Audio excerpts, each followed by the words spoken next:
Hello everyone, in this tutorial we are going to learn how to make a waterfall animation in 3ds Max. It's going to be really simple. We're going to start by setting up the scene, and then we'll be creating the textures, and finally we'll be creating the particles for the waterfall. So it's going to be really simple, and the thing is I'm not going to use any plugins for this tutorial, and we'll be doing everything with the basic 3ds Max software. So let's start. We're going to start by going into the perspective view with Alt W, and then we'll be creating a box. So let's click on box over here, and then let's drag our mouse in the grid to create the box. Now for the parameters over here, I'll be using the units as the generic units instead of centimeter or meter. So if you want to change it, you can come right here to customize and then units setup. Now if you are in centimeter or meter or something, you can change it back to generic units. Normally it's the default, so you might not want to change it. And then OK. Now as for the box, I'm gonna go with a length of 60, a width of 40, and an height of 30. And I'm gonna go click on F4 to see the wireframe. The thing is, it's going to be a basic mountain. I don't want to go into any detailing as for the mountain, and I'm going to leave it with really simple. So yeah, it's going to be a mountain. I'm going to just bring it a little back right over here. Now the next thing we're going to need to do is I'm going to create a river which is going to run right over here. So as for the river, I'm going to use a cylinder and the tool called the Boolean tool, which is extremely useful in 3ds Max. So I'm going to show you how to do that. Let's click on cylinder and click F in your keyboard to go to the front view. And right now I'm going to just create a cylinder right over here. It's going to be half submerged into the box. And with the move tool, I'm going to go to perspective view, and I'm going to just bring the cylinder right over here. As for the units, as for the parameters of the cylinder, I'm going to change the radius to 7, and I need the cylinder to be a little bit bigger than the length of the box. I'm going to go with 60 or 70 maybe, and then I'll be just bringing the cylinder right over here. Now let's click on the box, and then I'm going to go to the create menu, create panel, and then from standard primitives I'm going to go to compound objects. And then I'll be clicking on Boolean, this tool over here. I'm going to click on it, and then I'm going to click on pick operand B, and then let me explain what this means actually. If you'll have to be clicked on subtraction A minus B. A, it's going to be the box, and the B, it's going to be the cylinder over here. So when you click on the cylinder right now, the cylinder is going to disappear, but it's going to take a particular part of the box. So let me show you. With the pick operand B selected, I'm going to select on the cylinder. Now as you may see, the cylinder is gone, but that's going to be a print of the cylinder on the box. This tool is really useful in 3ds Max. For example, you can create holes and all, for example for the doors and windows. Now what we need to do now is I'm going to just create the river planes over here. So let me show you. Let's go to the standard primitives, and then let's click on plane. Let's go to top view, click T in your keyboard, and then I'm gonna just create a plane right on top of the box. Yeah, okay. Now let me go to perspective view, click P in your keyboard, and I'm gonna just bring the box, the plane to the top. Let me just change the color, it's the exact, so I'm gonna just change the color for now. Right over here. Yeah, that's fine. Now the next thing is I'm going to create another plane right over here on the bottom. So let's click on plane, and let's go to top view, and another plane right in front of the box. And with the move tool, I'm going to just move it a little forward. That's perfect. Now the next thing is let me explain to you. This is going to be the river over here. This is the river plane, and this is where the waterfall is gonna fall down, and we need another plane because we didn't we need to close this hole right over here. So let's click on plane, and let's go to front view, click F in your keyboard, and I'm gonna just create a plane right below the first plane that we created. And with the move tool, I'm gonna just move the plane a little back in the perspective view, and I'm gonna just bring both of the plane a little forward. Yeah, that's it. So you should have something kind of like this, and that should be perfect. Now you can just make this plane a little longer if you need to. Sorry, longer, kind of like that, and just move it a little forward, kind of like that. Yeah, and that's perfect. So we finished the setting up part of the tutorial. We set up the scene. Now the next thing we need to do is create the the textures for all these objects over here, and also for the water. So let me show you how to do that. Let's go to material editor. So click M in your keyboard, and you should see this menu over here. Now the thing is, I'll be doing the water texture first and then the texture for the mountain over here. So let me show you for the water texture. It's not going to be exactly the water texture, but more or less it's going to be the same. So let me show you in the with the slot selected. I'm going to click on the box right next to ambient, and then I'm going to change the color over here. I'm going to give you a particular color set so that you may get the same color like me.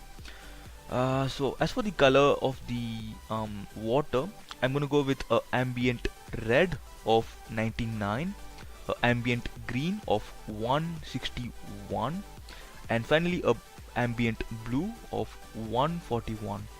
And I'm going to click on OK. And it's going to be more or less the color of the water. We'll be changing a few things later. And finally for the color, I'm going to go with 330, and as for the opacity, we'll be going with 65.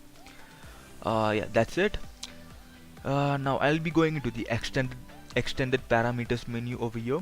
Just click on it, and then I'm going to click on the box right next to filter, and over here I'm going to give a particular color just like last time. So for the red, I'm going to give 0. As for the green over here, I'm going to give 121, and as for the blue, I'm going to give 71. I'm sorry, 71, and okay. Now the next thing we need to do, let me just close this extended parameters menu, and I'll be going into the maps menu over here. Just click on the maps panel, and then I'm going to click the box right next to bump. Let's click on it, and you should see a tick mark, and then under the amount, I'm going to leave it with 30, and let me click on the box right next to it, and I'm going to go with the noise. Now I think you know that the water texture usually comes from the noise. It's not always, but usually they take it from the noise. So I'm going to use the noise map as for the water texture, and let me click on OK. Yeah, right now I'm going to change the tiling of X to 3, so that you may see a little wavy layer over here, wavy structure over here. And the next thing is under the noise parameters, I'm going to go with turbulence instead of regular. So turbulence, it has way lot of waves over here actually. And the next thing is, as for the size, I'm going to go with 30 under the noise parameters, and as for the levels, I'm going to leave it with 3. I'm going to leave all these the exact same thing, and as for the color, I'm going to go with exact full black, and as for the color 2, I'm going to go with full white, just like as it is. And that's it with the noise parameters. You can change it if you want, and I think I should tell this, you can change or play with all these settings if you need to. Yeah, that's it. Let's go to parent. Just click on this box over here, go to parent to come to this menu over here, and finally everything is perfectly set, I think. And if you need, you can reduce the opacity maybe to 60 or maybe 55 even. I'm gonna leave it with 65, and I'm gonna click on these 3 planes right now. sorry, these three planes right now, the one, the river, the one which is closing the hole, and finally the one on the bottom. And I'm going to click on this box over here saying assign material to selection. Let's click on it, and then if you want you can click on this box over here, show standard map in viewport. I'm not going to do that. And finally let's create the mountain texture over here. So let's select on another slot, and then I'm going to tell you something. The thing is 3ds Max, it has some really basic textures already installed when you install the software. It's not going to be exactly the same maps for all the 3ds Max version, but it should be more or less the same. So I'm going to show you where you can find it, but it's not going to be the exact location in your 3ds Max. So if you want any mountain texture, you can just download it online. So let me show you where the default maps are located. So if you'll have to go select this box over here in another slot, and then double click on bitmap, and then let's go to computer. Click on this box of let's go to computer, and then local disk C, and then I'm going to search for program files, and then I'll be searching for Autodesk, and then 3ds Max 2010, and under you may see the maps folder, maps folder over here. Let's go into it, and then you may see a bunch of folders saying backgrounds, brick, concrete, fabric, FX, and it's not going to be the same exactly for your 3ds Max version. It could change. And I'm going to go to ground, and then I'll be selecting a text over here. I'll be going with Evergreen 2 and open, and I'm going to just go to parent, and then I'll be changing the color for a more brighter one, so I'll be going with 35. Yeah, that's it. And then with the box selected, I'm gonna just click on assign material to selection, and then let me click on this box over here, show standard map in viewport, so that the map is gonna show up in the viewport.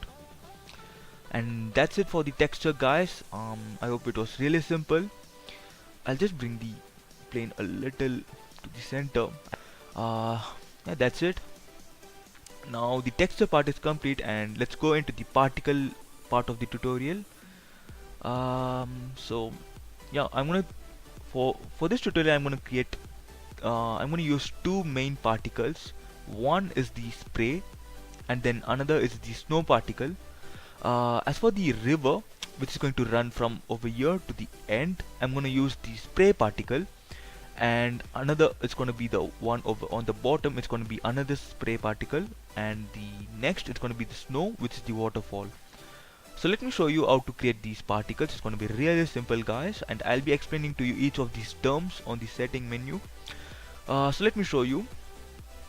Let's create the spray particle. So let's go to standard primitives over here. Let's click on it, and then particle systems over here. Under the particle systems, you can click on spray particle, and then I'll be going into the front view. Click F in your keyboard, and then I'll be creating the spray particle right over here, and a little down. That's perfect. Maybe a little smaller,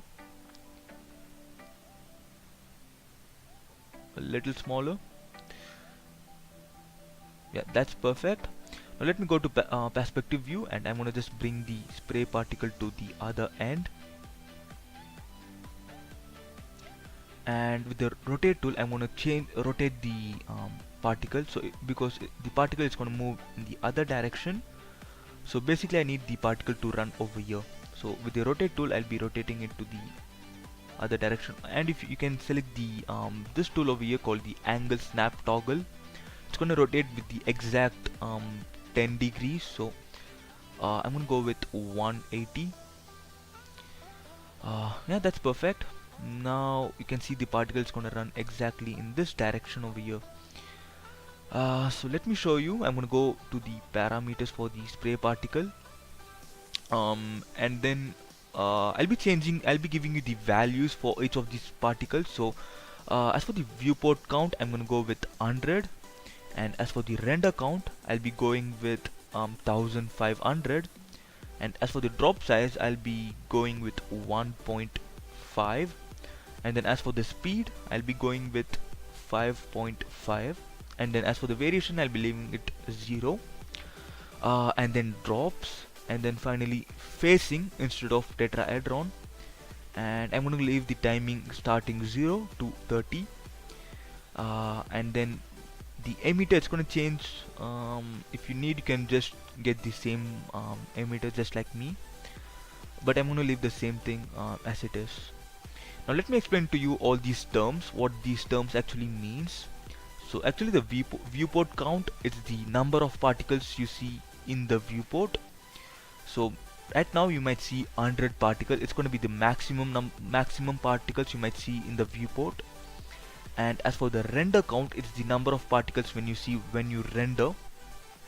For example, when I click on F9, right now I might see 1500 particles. It's going to be really small, or it depends, but that's going to be 1500 particles in total. So I'm going to just close the renderer. And as for the drop size, it's the size of the particles. It's really simple. And as for the speed, it's the how far the particles are going to travel in a particular time, in this time over here that we gave.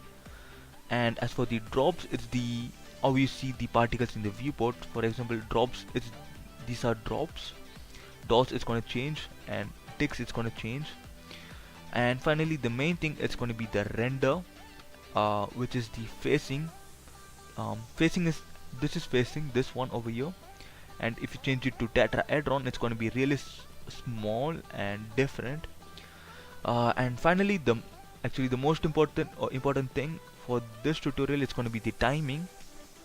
So my plan is that this river is going to start at 0. It's going to come over here till here till 30.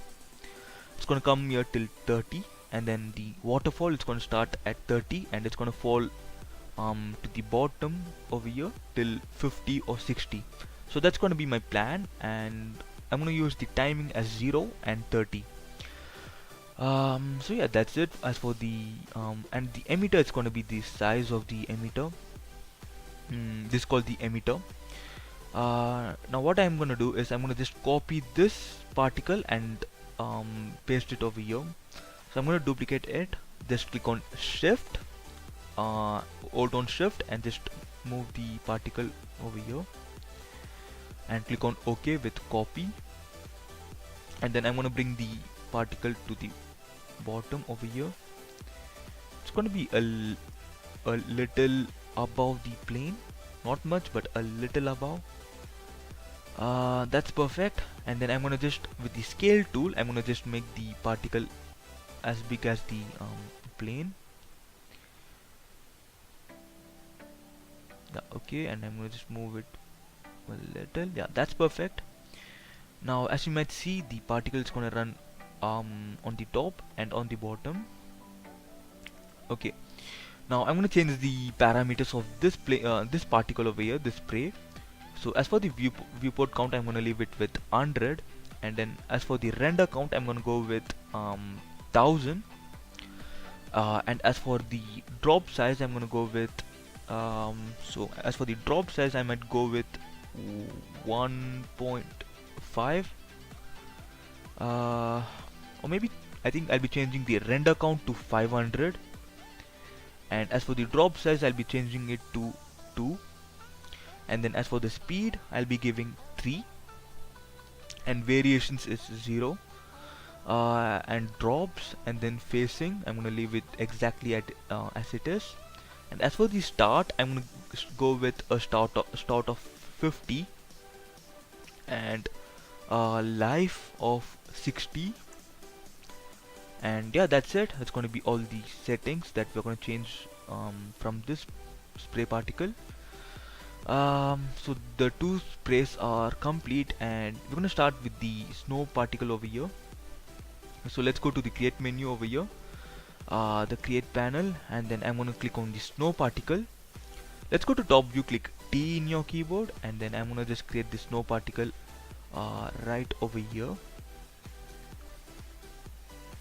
right in front of the box, and then let's go to perspective view, and I want to just bring the snow particle to the top right over here, because it's going to be the place where the waterfall starts. Yeah, that's perfect. Now the next thing is you can just move it a little above or below depending on this spray particle over here. Now let's change the parameters of the snow particle. As for the viewport count, I'm gonna go with 100, and the thing is I really recommend it for viewport count of 100 and not much, because it could just affect the performance of the software. And as for the render count, I'm gonna go with 1000, and as for the flake size, I'll be going with 1.5, and then as for the speed, I'll be going with 4, and as for the variation, I'll be going with 0.5, and tumble rate I'm gonna leave as it is, 0 and 1, and flakes it's okay, and the render I'll be going with facing, just like we gave for the for these two. And as for the start, I'm gonna start with 30 and a life of 60, and all these settings is going to be exactly the same as the spray particle. The viewport count, the number of particles you see in the viewport; render count is the number you see in the render when you render, and the flake size is the size of the particle, and the variation it's how far the particles are going to travel, like it's going to just disperse away. So let me show you. It's working perfectly fine. Now we need to do another thing. Now you might see that when you run the particle, it's gonna go down, and it's not stopping like a waterfall should normally do. So we need to create a physics kind of like over here. We need to do something that's gonna bounce off the waterfall. So to do that, we'll be using a tool called Deflector. It's going to be really useful. The Deflector tool, it's going to just bounce off the waterfall. So let me show you.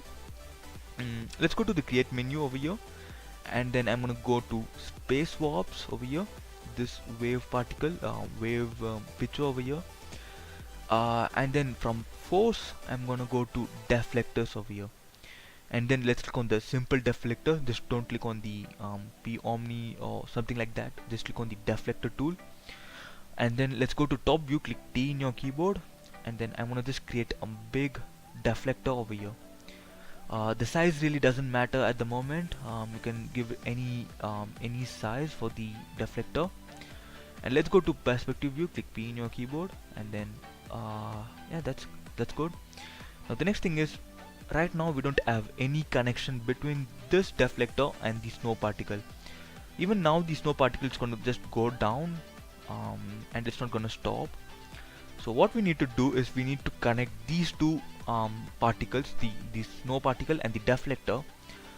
So we'll be using the tool called bind to space warp. So let me show you. With the deflector selected, I'm going to just click on the bind to space warp, and then I'm going to just click on the deflector, and then I'll be dragging my mouse and clicking on the snow particle. I'm sorry, I just clicked on the spray. I'll be just dragging my mouse, and then I'll be clicking on the snow particle right now, and you might see a blink in the snow particle. Now I'll be just moving back my timeline. Now as you might see that we need to change the deflector parameters right now. You might see the bounce effect is so much. It's just going way above, so we need to change the parameters of the deflector. So let's go to the parameters of the deflector, and I'm going to give a bounce of 0.2 and a variation of, I'm going to leave it to 0, and a chaos of 75%, friction of 0 as it is, and inherent value of 1. So right now you might see a different different effect. The bouncing, it's gonna be really simple and not much. It's gonna be really simple, not much. It's gonna just come right over here. Yeah, that's perfect right now, guys. It's perfect. Now you can just render and see if the it's perfect. Yeah, that's perfect, guys. Now all we need to change is give the water texture to these particles right now. So let's click on M to get the material editor, and let's go to the water texture that we created, and then I'm going to select all the three particles, the one over here, the snow particle, and finally the particle on the bottom right over here. Now let's click on the button over here, assign material to selection, and if you're just asking, you don't need to actually apply material to the deflector tool. Now that's good. Now it's perfect. Now I'll be changing the environment color right now to something bright. So go to rendering and then environment. It's completely optional to change it. If you want, you can change it or you can leave. I'm gonna go with complete white and then OK. And let me close the environment and effect. And then let me just position the I'm not going to use any cameras for this tutorial. I'll be rendering it in the perspective view. Let me bring the timeline to the over here. So let me show you before I render. The thing is, the river particle over here, the spray particle, it's gonna just go from 0 to 300, and when the river reaches the end, the water particle, it starts coming off, as you can see, from 30, and then it's gonna reach the end, and that's when the particle at the end, it's gonna start at the bottom, it's gonna start up and it's gonna run. So it's gonna be well planned and really good looking. So let's just place the the perspective view properly, and I'm gonna just go on and render. Click F9. Yeah, that's perfect. Let me even go a little forward, I think. Oh no, it's really forward, so I'll be going. Yeah, that's perfect. And I think I need to bring back this plane a little back. Yeah, that's perfect now. Now let's go on and video render the effect. Let's click on the rendering and then render setup. And right now from single, it's going to be the single frame. We're going to go to range. Let's click on the range and range 0 to 100. It's going to start over here till 100. And finally, I'll be giving the I'm not going to use any V-ray or something like I told before, and I'm going to use the basic one, not even mental ray.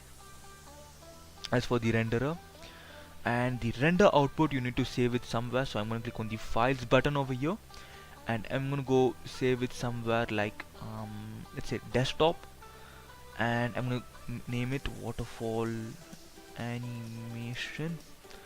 Okay, and then I'll be changing the formats to AVI file format, and then save, and then click on OK, and finally let's click on the render.